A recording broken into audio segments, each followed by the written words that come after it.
এই আমরা বলেছি এরকম ডিসিএসপিদের ভিতরে পশ্চিমবঙ্গমূলক আচরণ হচ্ছে, আমরা আরও অবজার্ভ করব, অবজার্ভ করে আমরা তালিকা দেব এবং এনার প্রমাণ সহ আমরা এবং যখন দেবো আপনি এটা অ্যাকশন নেবেন।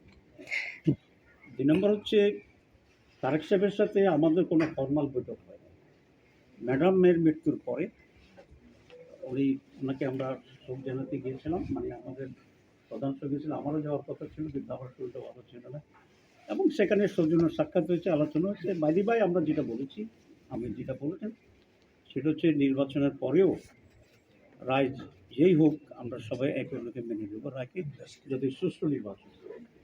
আর দেশ পরিচালনার ক্ষেত্রে আমাদের ভিতরে একটা আলোচনা থাকা উচিত এবং আমরা পারস্পরিক কপারেশন ভিত্তিতে দেশটাকে আমরা এগিয়ে নিয়ে যেতে চাই। একটা বলেছেন যে বিগত 56 বছরে বলছেন যে সুষ্ঠু নির্বাচন হয়নি। এইখানে কি 99 সাল, 2001 সাল, 96 সালে যে নির্বাচন, এগুলো নির্বাচন হয়েছে, এটাকে বোঝাতে না, আমি মনে করি যে হারে একেবারে খুব সিরিয়াস সুষ্ঠু হওয়া দরকার সেরকম নির্বাচন আসলে বাংলাদেশে কিছুটা গ্রহণযোগ্য নির্বাচন ছিল 91 সালে, 2001 সালে। কারণ গ্রহণযোগ্যতার ইস্যুটা আর শতভাগ সুষ্ঠু হওয়ার ইস্যুটা একটু ডিফারেন্স, সেটা নির্বাচন যদি একতরফা করার চেষ্টা করা হয় তো একজনরা চলে গেছে, আরেকজনরা করলে চলে যাবে। আপনারা কি মনে করছেন যে একতরফা নির্বাচনের একটা চেষ্টা হচ্ছে? আর 2 নম্বর প্রশ্ন হলো যে আইন শৃঙ্খলা পরিস্থিতি নিয়ে আপনারা কোনো উদ্বেগ জানিয়েছেন? আমরা অবশ্যই উদ্বেগ জানিয়েছি এবং আমি যেটা মিন করছি যে গত কয়েকদিনের আচরণে, সরকারের আচরণে এবং প্রশাসনের নামে যে বাড়াবাড়িটা চলছে সেসব আচরণে আমাদের এই আশঙ্কা তো আমাদের মনেই শুধু নয়, আপনাদের মনেও এটা জাগার কথা স্বাভাবিকভাবে, যে লেভেল প্লেইং ফিল্ড এখন নাই। তো আপনারা সেটাকেই মিন করতে চেয়েছি।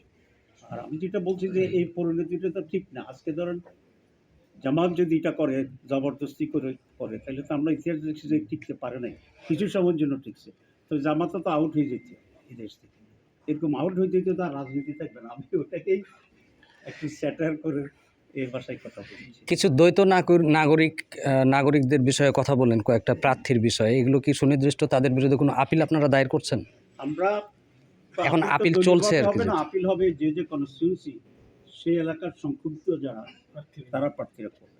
এক্ষেত্রে আমাদের যাদের নমিনেশন বাতিল হয়েছে আমরা যেটা করবই, আর যেখানে অন্যদের ব্যাপারে আমাদের অভিযোগ আছে সেগুলো আমরা আপিল করবো প্রপার হয়েছে, নিয়ম অনুসারে, আরপিও মেনে। কুড়িগ্রামের ডিসি এনসিপি কি আপনারা 10টি আসন দিবেন এমন একটি সংবাদ দেখা গিয়েছে, এটা কি সঠিক? না, 10টি আসন দেবো এটা করে ভুল তথ্য। জি, সেটা আমরা যখন চূড়ান্ত করবো। কোনো চুক্তি বা দ্বৈত নাগরিকতার বিষয়ে জিজ্ঞেস করছে। কুড়িগ্রামের ডিসির সাথে আমার কথা হয়েছিল, সালেহ সাহেবের সাথেও কথা হয়েছিল। সেখানে বলা হচ্ছে যে ডিসি মহোদয় আমাকে যেটা বললেন যে উনি দ্বৈত নাগরিক হলে প্রার্থী হতে পারবে না, শ্রেষ্ঠ 2 অনুচ্ছেদে তো বলা আছে স্পষ্ট করে। সেইখানে বলা হয়েছে যে উনি লন্ডনের নাগরিকত্ব রাখতে চাচ্ছেন এবং বাংলাদেশের দুটো সুবিধা নিতে, যার প্রেক্ষিতে তাকে অবৈধ ঘোষণা করে। এই বিষয়ে কি আপনার প্রাথমিকের ব্যাখ্যা কি? এটা তিনি সঠিক তথ্য দেন নাই, উনি ওখানে সারেন্ডার করে আসছেন। দেখেন একই নিয়মে যেন আব্দুল আওয়াল মিন্টু সাহেব এটা গ্রহণ করা হয়েছে, উনিও কিন্তু দ্বৈত নাগরিকত্ব আছে। মোফাজ্জল হোসেন কায়কোবাদ ওনারও নাগরিকত্ব আছে, আমি ওনাকে একটা কাগজও দিয়ে আসছি, উনি তুরস্কেরও নাগরিক। এখানে একটা স্ট্যান্ডার্ড তো হতে, এটা হচ্ছে আমার